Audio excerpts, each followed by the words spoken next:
यहाँ पे स्क्रीन एक बंदा माइक ऑन कर लेना काइंडली, मुझे ये बताता जाएगा साथ साथ कि कोई मसला किसी का आ रहा हो तो। ये अभी तक लोग ऐड हुए जा रहे हैं।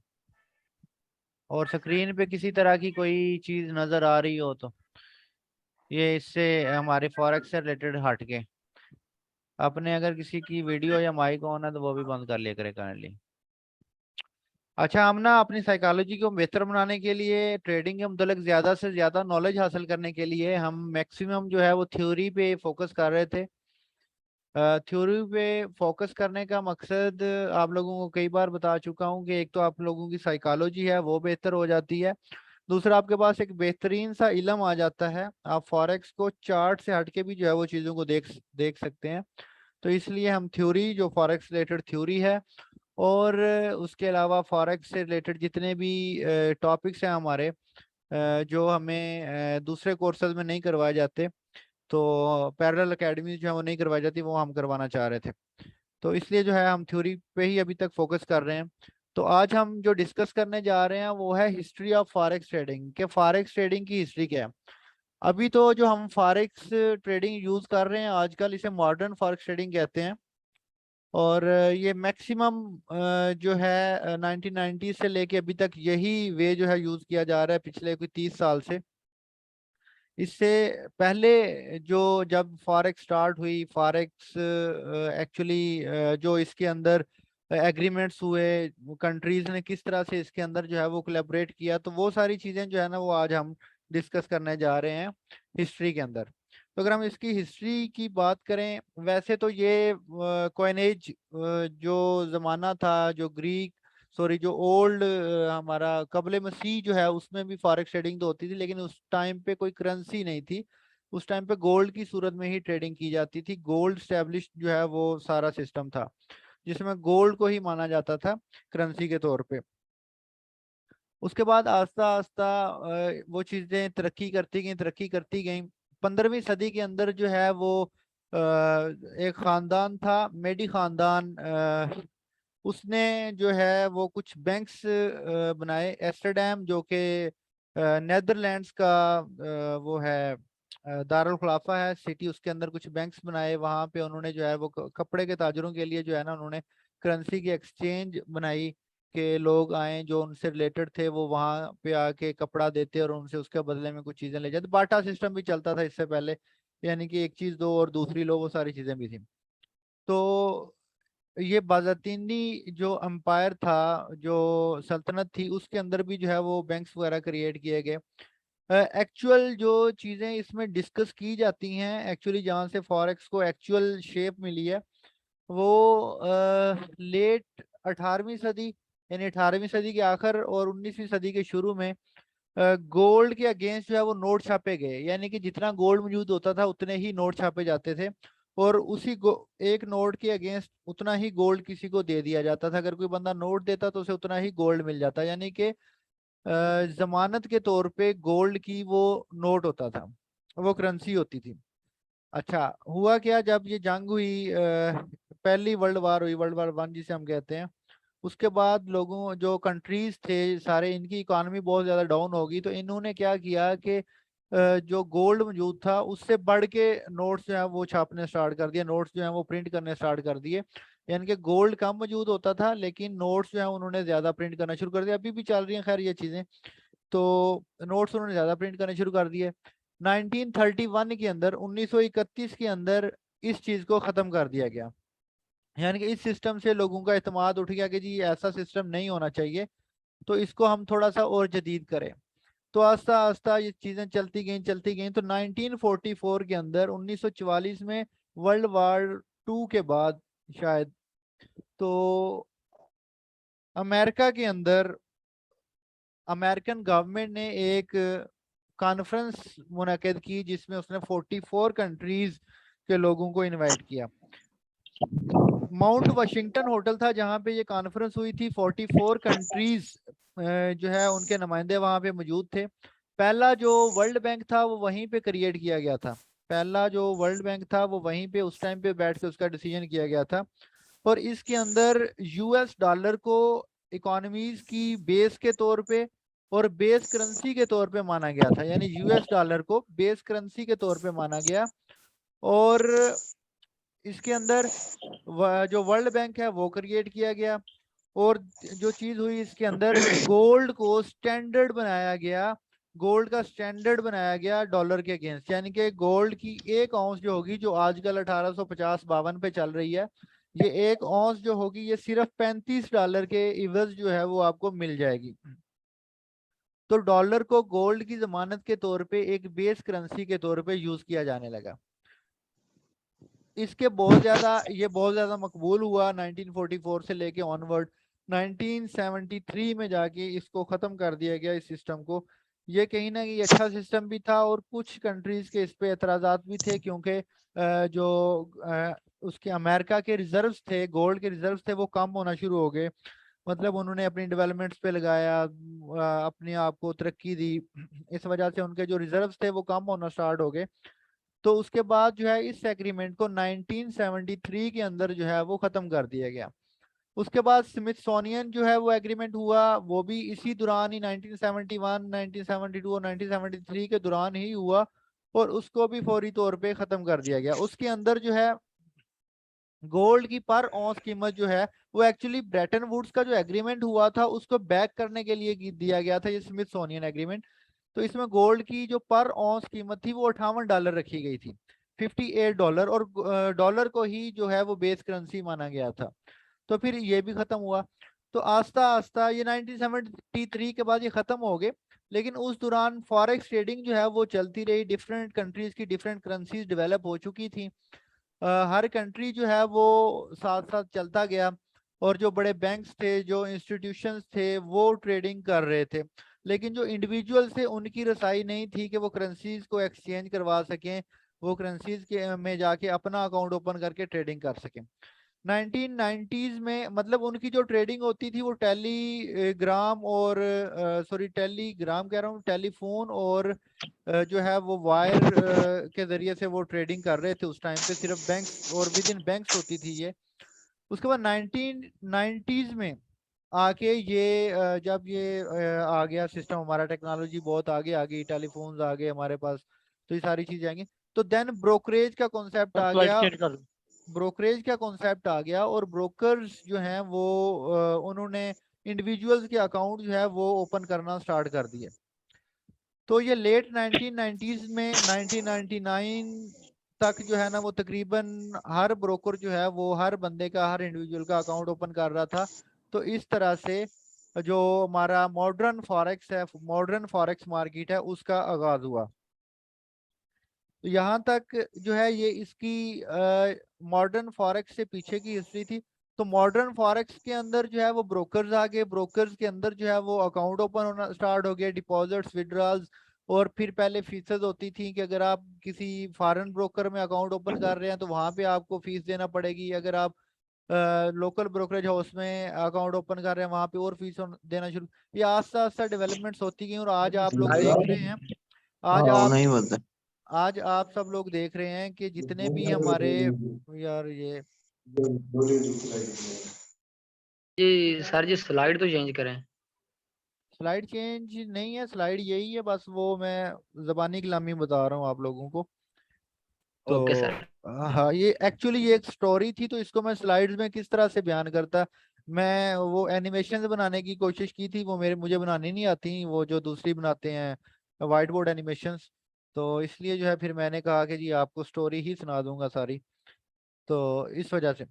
तो ये जो अभी आप लोग देख रहे हैं मॉडर्न फॉरेक्स के ज़माने में, अभी इस टाइम पे, तो ना ही कोई आपसे डिपॉजिट की फीस लेता है, ना ही कोई विड्रॉल की फीस लेता है, ज़्यादातर ब्रोकर्स के कमीशंस भी नहीं है, स्वैप फ्री अकाउंट्स भी आ गए, यानी इतनी ज़्यादा डेवलपमेंट्स होने लगी।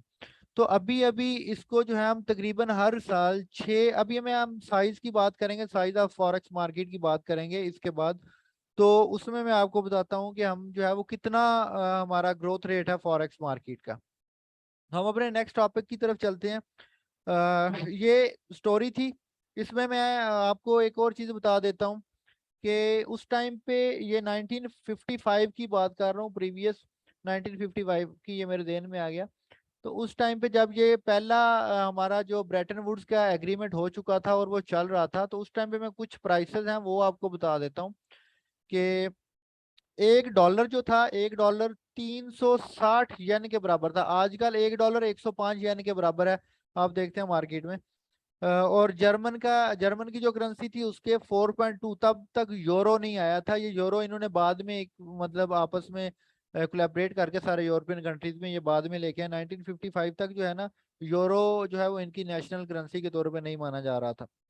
उसके बाद यूके के अगेंस्ट अगर हम देखें, जो बरतानवी पाउंड है, ब्रिटिश पाउंड है, 0.3571 पाउंड जो है वो $1 में आते थे, यानी कि $1 के 3 पाउंड आ जाते थे। उसके बाद जो है वो अगर हम बात करें कनेडियन डॉलर की, तो वो ऑलमोस्ट जो है वो बराबर ही था, यानी 0.986 था। ये कुछ फिगर्स हैं जो मैंने कोट कर दिए, मैं यहाँ पे नहीं लिखे हुए थे, तो मेरे नोट्स में लिखे हुए थे, तो मैंने वहां से जो है इनको कोट कर दिया।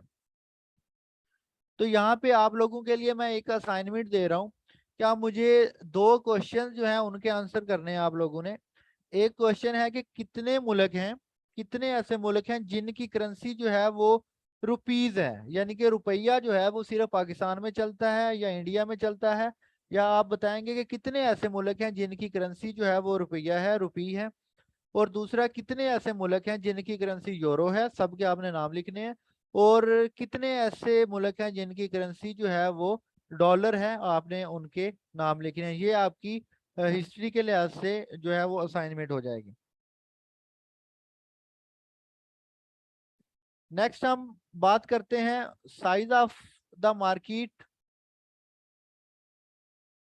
अगर हम size of the forex market की बात करें, 2019 में बीआईएस का सर्वे होता है। ये 2019 के बाद 2022 में होना है।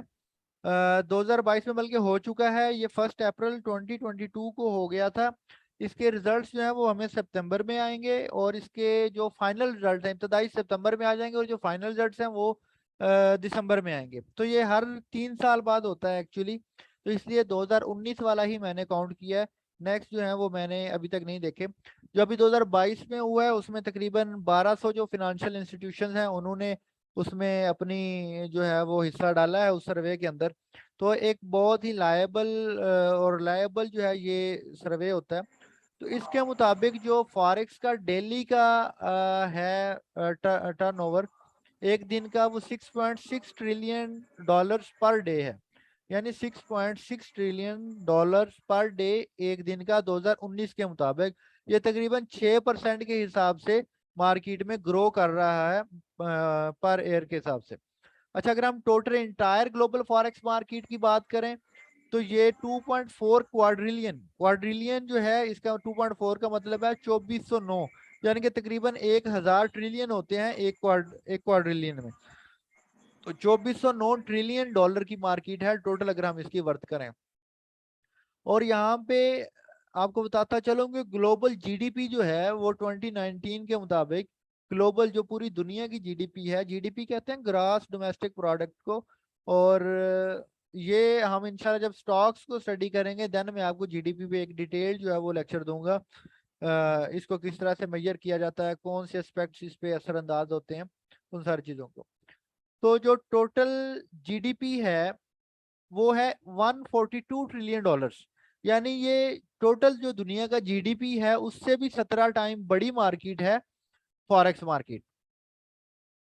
अच्छा, नेक्स्ट, दुनिया की जो सबसे बड़ी स्टॉक एक्सचेंज है नस्दक, तो उसमें जो डेली वॉल्यूम ट्रेड होता है वो 200 बिलियन डॉलर का होता है, यानी ये उससे भी बड़ा है। फिर इसके साइज की बात करते हुए मैं आपको बताऊं, लास्ट टाइम हमने डिस्कस किया था कि इसमें 28 मेजर करेंसीज ट्रेड हो रही हैं, लेकिन टोटल की अगर हम बात करें, मेजर्स को छोड़े, माइनर एग्जॉटिक सारी मिलाएं, तो तकरीबन 170 करेंसीज जो है वो all over the world market में ट्रेड हो रही हैं। तो इतना बड़ा साइज है, इतनी बड़ी लिक्विडिटी है मार्केट के अंदर। अच्छा, इतनी बड़ी मार्केट होने के बावजूद ये मार्केट स्लो डाउन नहीं हुई, ये मार्केट स्लगिश नहीं हुई, इस मार्केट ने कोई लैग नहीं किया, मार्केट डे बाय डे बढ़ती जा रही है। और इसका जो ग्रोथ रेट है वो 6% है इन नेक्स्ट 5 ईयर, यानी अगले 5 साल के लिए 6% पर ईयर के हिसाब से ये मार्केट जो है वो बढ़ती जाएगी। उसके बाद the forex market is the largest and most liquid asset market on the earth. ठीक है, ये चीजें हमने बार बार डिस्कस कर ली हैं कि ये किस तरह से मोस्ट लिक्विड है, किस तरह से जो है वो मोस्ट लार्जेस्ट है। अच्छा, इसमें अगर हम रिटेल फॉरेक्स ट्रेडर्स की बात करें तो वो सिर्फ 5.5% है। यानी कि जो 94.5% जो अकाउंट्स हैं या जो ट्रेडर्स हैं वो इंडिविजुअल्स नहीं हैं, वो कंपनीज हैं, वो बैंक्स हैं, ठीक है, वो म्यूचुअल फंड्स हैं, वो ब्रोकर्स हैं। तो जो इंडिविजुअल अकाउंट्स हैं वो 5.5% है। यानी कि हम कह सकते हैं कि जो बड़ी अमाउंट है वो अभी भी, या जो बड़ी जो ज्यादा परसेंटेज है वो अभी भी उन बड़ी कंपनीज, बड़े बैंक्स और बड़ी मार्केट जो बड़े ब्रोकर्स हैं उनके पास जा रहा है। तो हम जो है उसमें से थोड़ा सा ले रहे हैं, लेकिन जो हम थोड़ा सा ले सकते हैं, इतनी बड़ी मार्केट है तो हम उसमें जो थोड़ा सा भी ले सकते हैं वो भी बहुत ज्यादा ले सकते हैं। यानी कि हम जो थोड़ा सा ले सकते हैं वो भी हम बहुत ज्यादा ले सकते हैं।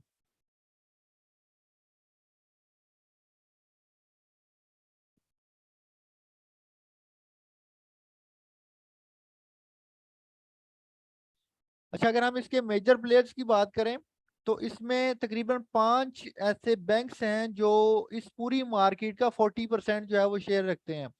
और ये एक मैगजीन है यूरोमनी, उसने 41st एनुअल एफएक्स सर्वे जो 2019 में रिलीज किया था उसके मुताबिक उसने ये फिगर शो किए हैं। उसके अंदर जेपी मॉर्गन पहले नंबर पे आता है, 9.81% जो है वो शेयर, तकरीबन 10% शेयर जो है वो जेपी मॉर्गन के पास है। यानी कि पूरी दुनिया की फॉरेक्स मार्केट का तकरीबन 10% जो है वो सिर्फ जेपी मॉर्गन के पास है। डॉशे बैंक के पास 8.41% है, सिटी बैंक के पास 7.87 है, एक्सटीएक्स मार्केट्स के पास 7.22% है, यूबीएस के पास 6.63% है। तो ये इतनी जो है ये 40% तकरीबन बनता है, जो कि सिर्फ 5 इंस्टीट्यूशंस के पास है। अगर हम फॉरेक्स ट्रेडर्स के डेमोग्राफिक्स और स्टैटिक्स की बात करें तो 27% ऑफ फॉरेक्स ट्रेडर्स जो हैं, अगर इसमें हम एज की बात कर रहे हैं सबसे पहले, तो 27% ऑफ फॉरेक्स ट्रेडर्स जो हैं वो फॉल करते हैं 18 से 34 की एज ग्रुप में। और इससे कम उम्र में भी लोग मौजूद हैं जो ट्रेडिंग करते हैं, बच्चे जो हैं वो भी करते हैं, जो टीन हैं वो भी कर रहे हैं, लेकिन उनको काउंट नहीं करते। सिर्फ जो 18 ईयर्स से ऊपर ऊपर हैं, जो अडल्ट हैं, उनको काउंट किया जाता है। तो 18 से 34 ईयर्स की जो एज में 27% जो टोटल फॉरेक्स मार्केट के लोग हैं वो हैं, 28% है 35 टू 44 की एज में। यानी कि 35 से 44 साल की उम्र में सबसे ज्यादा ट्रेडर्स पाए जाते हैं, उसके बाद 18 से 34 साल की उम्र में। तो अगर हम 45 से ऊपर की बात करें तो 45 से 54 तक जो है वो 21% है, 55 से 64 तक जो है वो 24% है। और सिर्फ जो 9% ट्रेडर्स हैं उनकी एज 65 से ज्यादा है, यानी 65 से ज्यादा वाले सिर्फ 9% हैं। तो यहाँ पे इसको चार्ट के अंदर भी शो किया गया है, 18 से 34% जो है वो 34 साल के जो है वो 27% है, 55 प्लस 24% है, 35 से 44 28% है, 45 से 54 जो है वो 21% है। तो यहाँ तक जो था वो हमारा इसमें आज कुछ हिस्ट्री और हिस्ट्री से रिलेटेड जो साइज ऑफ द मार्केट था उस पे हमने डिटेल डिस्कशन की। यहाँ तक अगर किसी को कोई चीज़ समझ ना आई हो, कोई चीज़ क्लियर ना हुई हो, तो वो जो है वो पूछ सकता है। और पिछली क्लासेस से किसी का कोई क्वेश्चन हो तो वो भी अभी रेज कर सकते हैं। मैं रिकॉर्डिंग ऑफ कर रहा हूँ क्योंकि हमारे पास टाइम थोड़ा सा बचा है, तो इस दौरान हम जो है वो बाकी क्लासेस बाकी जो है वो ले लेते हैं।